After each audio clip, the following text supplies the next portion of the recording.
Okay,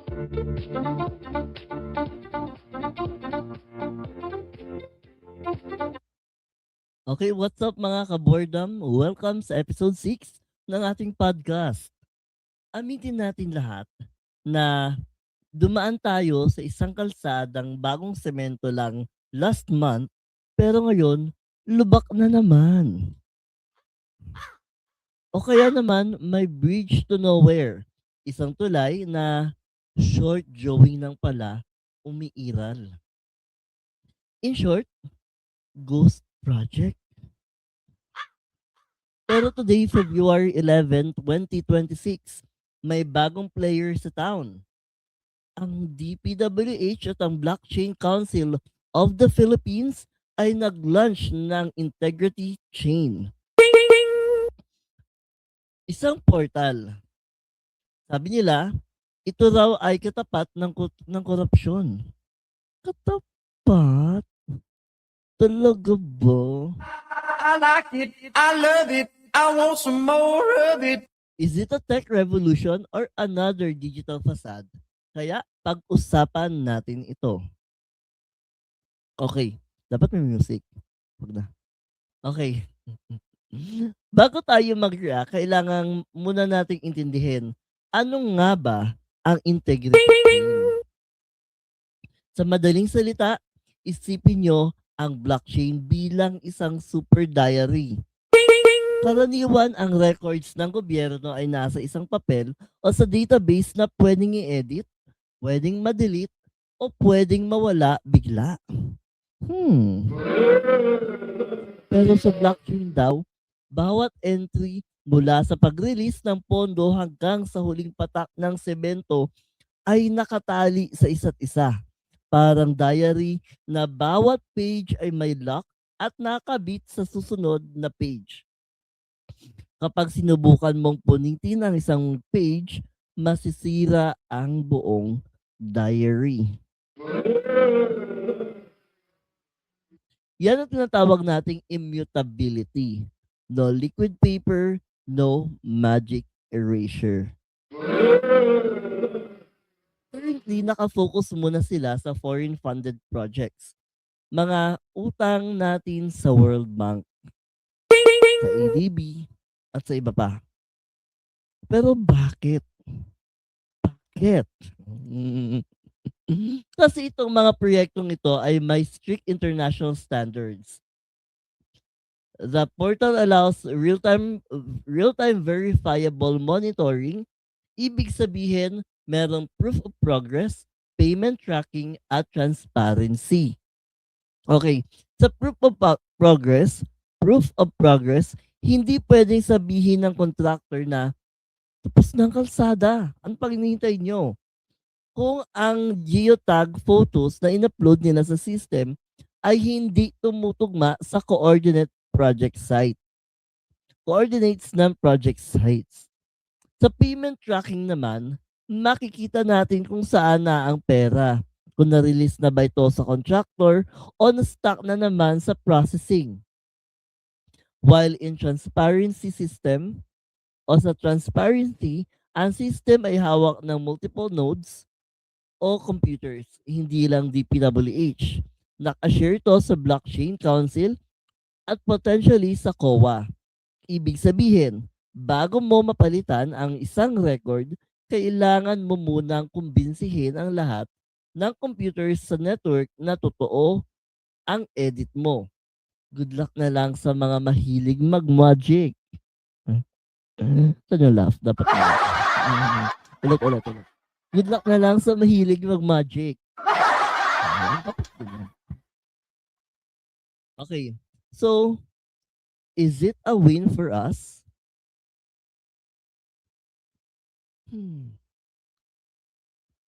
For decades, we've accepted kickbacks and SOPs as part of Filipino politics. It's a culture, pero with technology like this, binibigyan tayo ng tool to hold them accountable.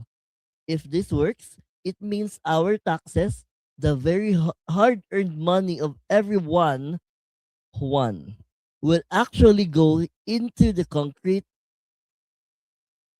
of our roads and not into the pocket of ghost contractors. It's about digital sovereignty.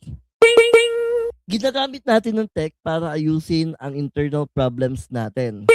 Pero ang tanong, ready na ba ang ordinaryong Pilipino na o busisiin ang portal na ito o ang technology na ito? Ang portal ay public, pero we need citizen oversight. Kung walang titingin sa data, kahit gaano pa kaganda ang blockchain, wala ring mangyayari.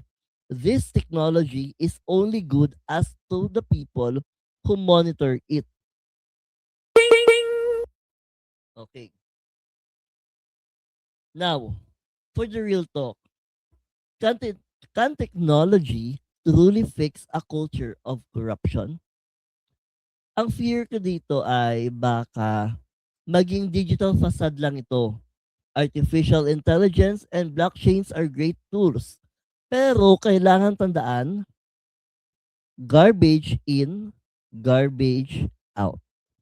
Kung ang taong nag-i-input ng data, like for example yung engineer sa site o yung contractor ay kasama sa kickback system, pwede silang mag-upload ng photo ng ibang kalsada o dayain ang geotagging via software. Blockchain only ensures that the record cannot be changed, but it doesn't automatically ensure that the record was truthful at the start. Kahit gaano pa ka-high-tech ang system, may enforcement gap pa rin tayo.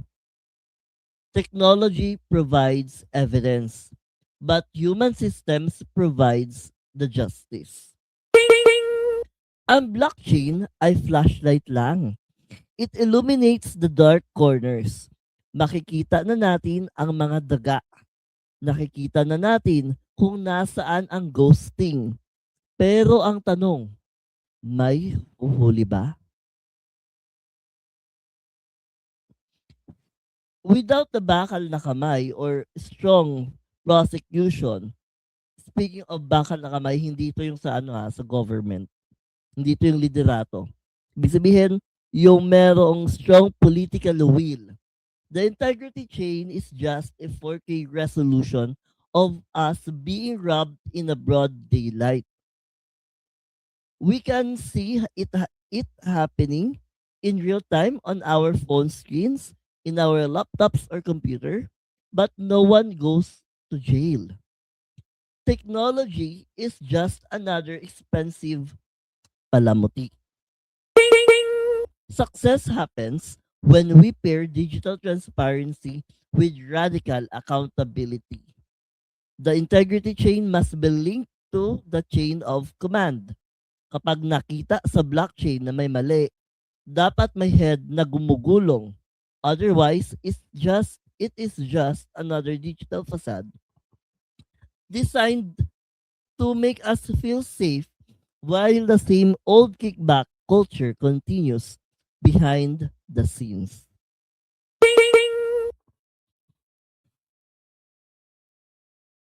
So, Team Tech ba kayo o Team Skeptical pa rin? Do you think the integrity chain will finally end ghost projects? Visit the portal, check your local projects, and let's start holding them accountable. Knowledge is power, pero formatted data is extra power. Maraming salamat sa pakikinig sa episode 6 ng When Boredom Strikes. Again, I am your host, Patrick, and reminding you, huwag matutulog sa lubak, manatiling gising sa balita. See you next week sa susunod na, next week? Hindi next week, bukas. See you next episode. Okay, bye. Dapat may tunog. Dile, dile, dile, dile, yo, mile, mile, mile, mile, mile,